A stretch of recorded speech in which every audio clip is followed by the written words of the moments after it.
I want to, first I'm Jay Becker from the World Can't Wait. First I wanted to explain this banner, humanity and the planet come first.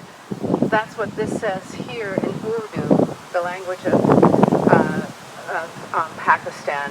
And our point in carrying this banner in 8 different languages in the anti-NATO protests yesterday was to tell the world that there are people here in this country for whom the lives of the people of the world are just as precious as American lives.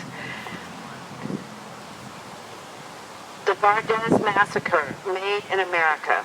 On the evening of February 12th, some 25 friends and relatives gathered at the home of Haji Sharaf Uddin in the village of Kataba, a few miles outside Gardez, the capital of Paktia province in eastern Afghanistan. They were there to celebrate the naming of Uddin's newborn grandson.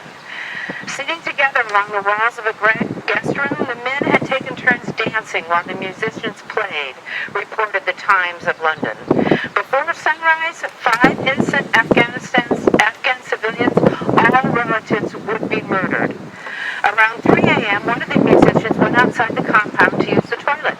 Someone shined a light in his eyes. He ran inside and yelled that the Taliban were outside.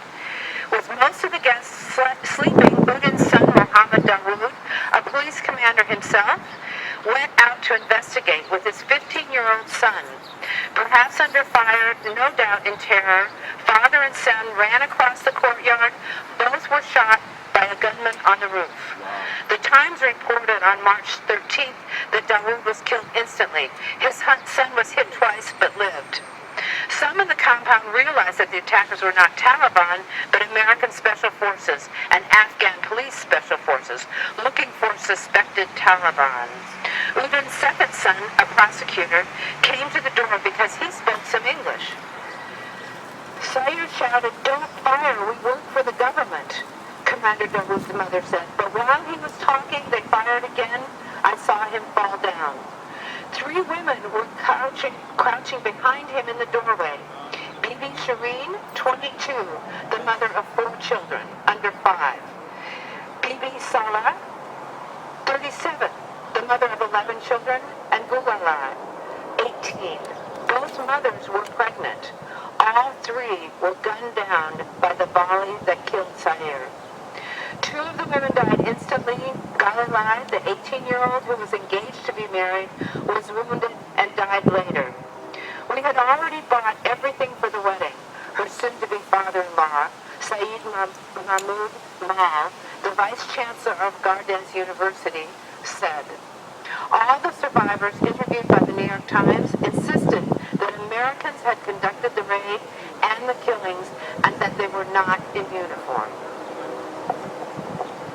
We remember them today as well. Moving to Iraq, Father Bob Boston, you have some names. It's not Iraq, it's Pakistan. Thank you. Hi, everybody. I was thinking when I came here today, I heard Joseph Stalin quoted, I think it was, who said that the death of one person is a tragedy, and the death of 1,000 people is the statistic. I'm glad that we're here today and we're remembering people that will no longer be just statistics for us. I was interested that the wind was carrying some of the names and memories of people around, and on one level I was thinking that it was a sign of their anonymity. But on another level, I realized that it was carrying their spirit to other people's lives. As you who have put this memorial service together, are helping to carry the spirits of so many peoples into our own lives. And so, just some people may not go unnamed. This is an attack that occurred in the 17th of December in 2009. Waziristan, and it was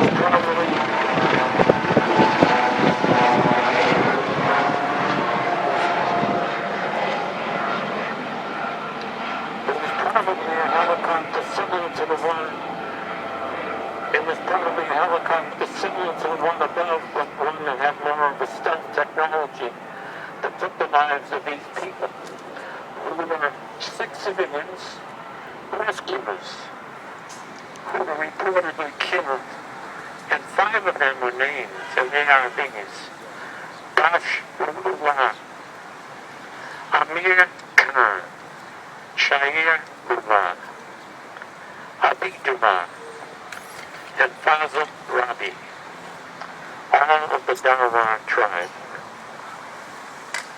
We remember.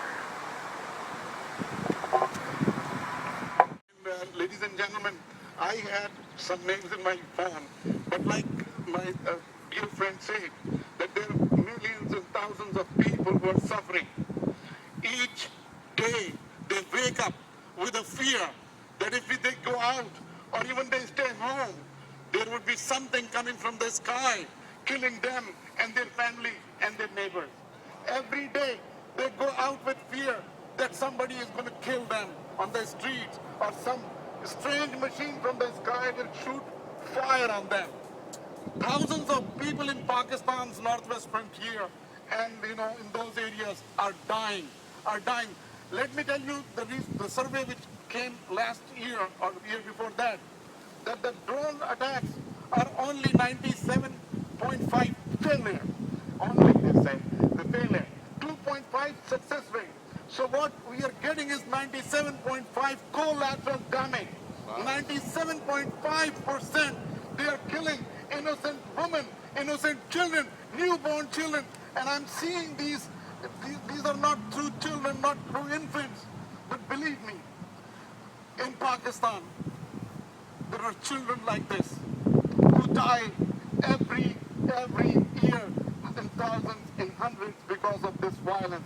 Whether it is due to drone or whether it is due to the war of terror which has been imposed on Pakistani nation. And I am here to condemn the NATO supplies which are about, they're talking to resume it. I am here to condemn the NATO itself because it is nothing but a show of power of the United States and other big countries who want to rule this world, who want to do aggression on the people who are suffering in the world. Please accept my humble support from the people of Pakistan and from the Pakistani Americans living here. We are together, we are together. And like this Urdu says, इंसानियत और कुर्रा अर्ज़ सबसे अव्वल है. Humanity and this world comes first. We are nothing. We may differ in our religions, we may differ in our ideologies, we may differ in our opinions, but one thing we don't differ on, that is peace and love for all. Thank you. Right.